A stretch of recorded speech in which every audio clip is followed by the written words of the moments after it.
Salut les débutants. Nous allons voir aujourd'hui comment appliquer une rotation à des éléments dans Scribus. Alors nous allons reprendre notre fichier de travail.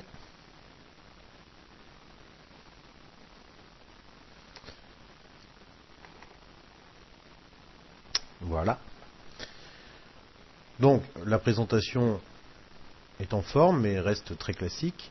Il est possible dans Scribus de choisir l'orientation des éléments que l'on désire, c'est-à-dire qu'il est possible de leur appliquer une rotation ou même d'inverser des éléments si on le souhaite. Alors par exemple, pour le texte, un clic droit, et dans les propriétés, nous arrivons aux propriétés de placement du texte. Donc sa position, sa largeur, sa hauteur, et ensuite sa rotation. Alors, il est possible de modifier cette rotation. Plusieurs éléments sont à prendre en compte pour cela.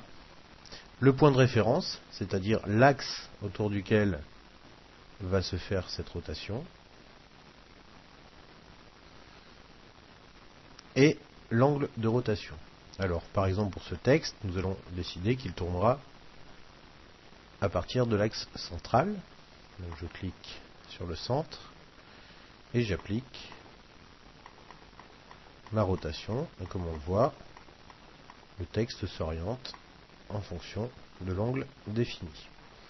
Ces rotations peuvent être multiples. Par exemple, pour l'image ici, je vais choisir de la faire tourner à partir de l'angle en bas à droite. Donc j'applique une rotation. Elle peut se faire dans les deux sens. Et pareil pour tous les éléments. Donc là, je vais appliquer une petite rotation dans ce sens-là. Et pour l'image, une rotation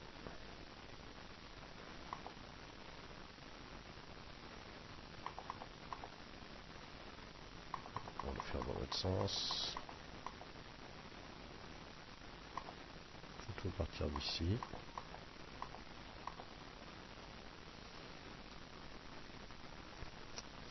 Voilà par exemple un effet de rotation possible. Il est aussi possible, dans le cas d'une image par exemple, de la retourner. Ou de la retourner dans l'autre sens, c'est-à-dire d'obtenir un mode miroir, ce qui est très pratique. Donc voilà pour les effets de rotation. Nous reviendrons sur ces effets plus tard, puisqu'ils peuvent être utiles, en particulier pour des lettres uniquement sur du texte, ce qui peut donner des effets assez sympathiques. Voilà, allez, salut les nuls, et à bientôt.